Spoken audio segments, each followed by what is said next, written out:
Muito bem, amados, esse é o nosso quarto encontro para tratar da primeira carta do apóstolo João.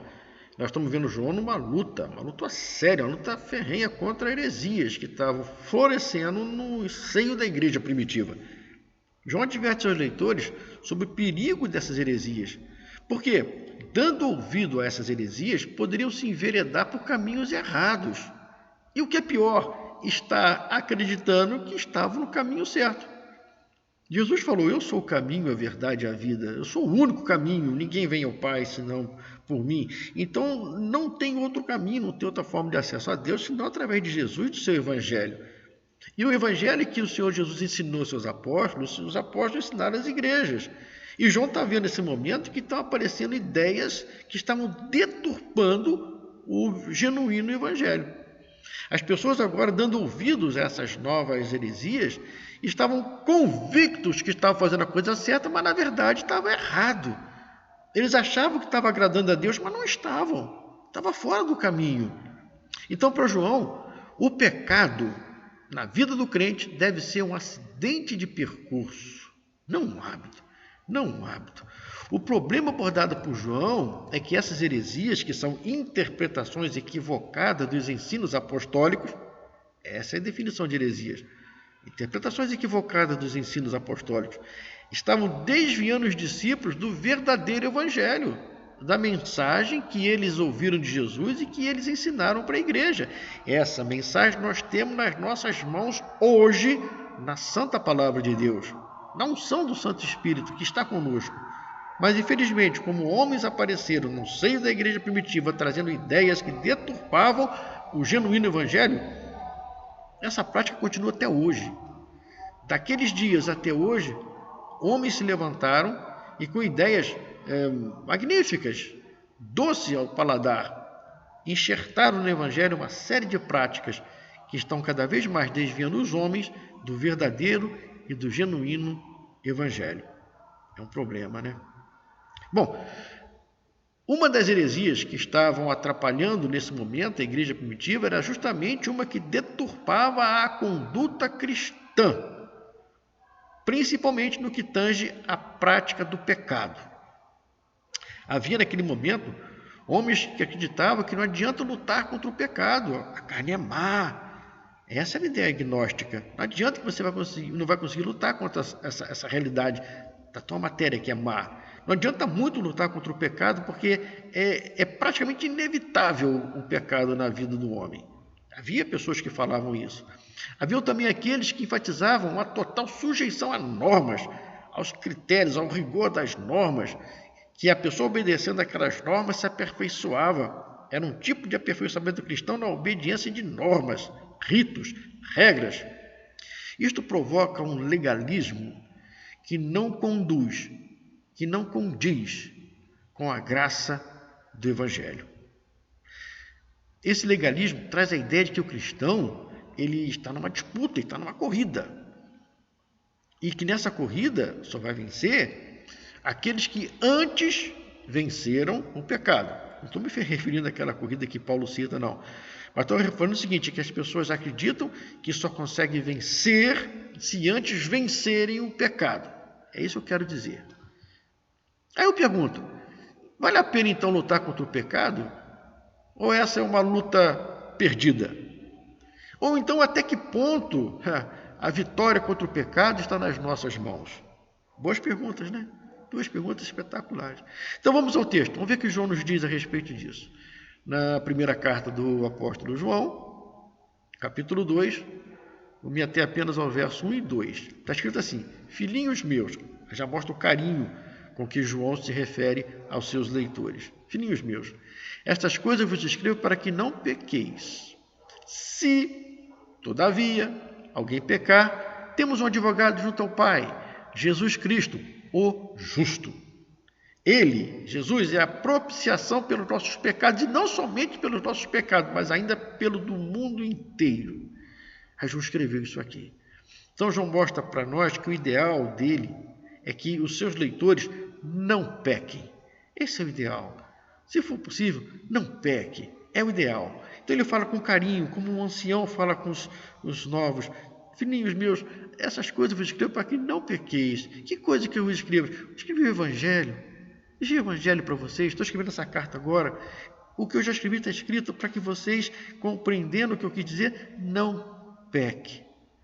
E ele emprega um tempo verbal que dá a intenção, que indica para nós que o apóstolo está se referindo a atos de pecados. Ou seja, não peque, ou seja, não pratique o pecado como um acidente, como a causa de percurso, e não como um estado pecaminoso. Atos de pecado é um acidente, é algo que aconteceu que não deveria ter acontecido, mas infelizmente aconteceu. Atos pecaminosos é aquela prática constante do pecado, é aquela prática consciente ou inconsciente do pecado que a pessoa está vivendo, está fazendo. Então, quando João fala lá no comecinho, para que não pequeis, está usando o seguinte, é para que vocês não pequem. Não pequem, para que o pecado não seja um acidente na vida de vocês. Essa é a verdade. O cristão sente que o pecado é algo estranho à sua nova natureza. Ele foi regenerado. Ele nasceu de novo em Cristo Jesus. Então, o pecado para ele é algo estranho à sua natureza. Ele tem o Espírito Santo, e o Espírito Santo avisa ao crente que o que ele está fazendo é errado. E nessa nova vida que o cristão tem, regenerado, não são na presença do Espírito Santo, o que ele faz é buscar a santidade, a santificação. Ele entende que sem a santificação ninguém verá a Deus. Então ele busca a santificação, ele busca a separação das coisas do mundo. A santificação passa a ser o seu objetivo de vida, seu projeto de vida. Quero andar de modo agradável a Deus, de modo que dignifique o sacrifício vicário de Jesus. Então João reconhece que, embora o cristão lute contra o pecado, que o cristão busque a sua santidade, que ele busca andar de modo digno diante de Deus, João reconhece que, apesar de tudo isso, ele não tem êxito, não terá êxito. Então ele fala assim, se todavia alguém pecar.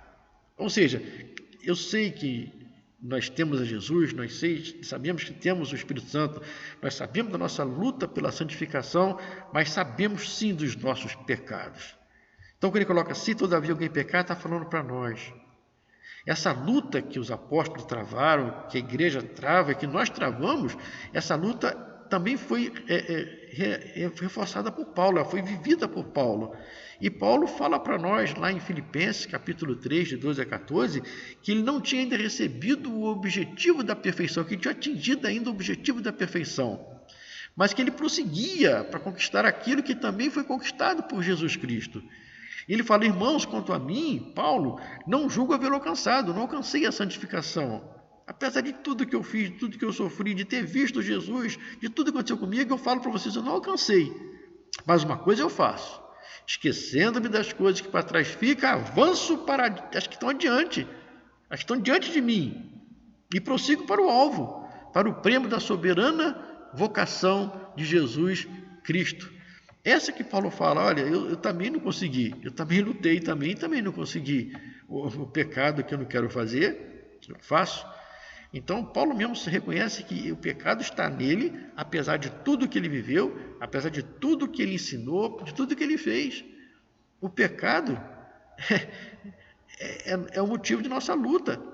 O pecado contra o qual nós lutamos está presente em nós e vai estar presente em nós até a consumação dos séculos. Todos pecaram, não há um sequer, não há um justo sequer. Todos nós pecamos e destituídos estamos da graça de Deus. Todos, sem exceção. Não é porque você bota um pastor na frente do seu nome, ou bispo, ou patriarca, ou apóstolo, não é porque você botou um título na frente do seu nome que você agora está impune, está incólume, não vai pecar mais. Não é isso. Todos nós pecamos e todos estamos destituídos, sim, precisamos da misericórdia do Senhor. E João reconhece que, infelizmente, continuamos pecando, mesmo depois de regenerado. Porém, ele caracteriza que essa nova vida não é a vida marcada pelo pecado. A vida onde o pecado acontece por um acidente. O modo correto de lidar com o pecado não é negando a sua realidade, mas lutando contra ele. Após reconhecer a realidade do pecado da vida do cristão, João mesmo dá a solução para esse problema. João mostra a solução para esse problema e coloca: se todavia alguém pecar, temos um advogado junto ao Pai. E não é um advogado qualquer, é Jesus Cristo, o justo. João deixa claro que a solução do problema do pecado está nas mãos de Jesus, está na intercessão de Jesus perante o Pai. Não está nos nossos esforços, não está naquilo que eu posso ou não posso fazer, mas sim na dependência que eu tenho de Cristo Jesus. Embora o pecado seja ainda uma realidade na vida do crente, nós temos uma solução eficiente e definitiva, que é a obra expiatória realizada pelo Senhor Jesus em nosso lugar. É a morte no Gólgota, é a cruz. Sua morte foi plenamente eficaz para pagar todos os nossos pecados perante ao Pai. E nós não carecemos de acrescentar mais qualquer coisa. Não há mais um esforço qualquer da minha parte para isso. Tudo que precisava ser feito foi feito por Ele. A mim só cabe acreditar, aceitar o sacrifício dele em meu lugar. Sua obra expiatória foi absolutamente definitiva. Nós não precisamos fazer mais nada, acrescentar mais nada. Está tudo feito. Está tudo feito.